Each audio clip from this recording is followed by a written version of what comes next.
हा स्वागत समितीमध्ये ज्या शिक्षकांचं नाव आहे इथं आपण असायला पाहिजे होतं पुष्पगुच्छ.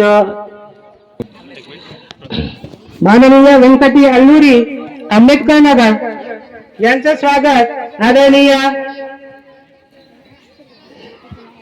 रणजित फडकेवार सर करतील अशी आपणास विनंती करतो.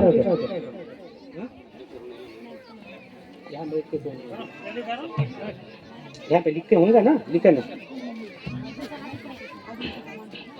तर लगेचच आपल्या समोर झाकी घेऊन येत आहेत जिल्हा पंचायत प्राथमिक शाळा आंबेडकर नगर सर्व विद्यार्थ्यांनी त्यांचं एकदा टाळ्या वाजवून जोरात स्वागत करावं.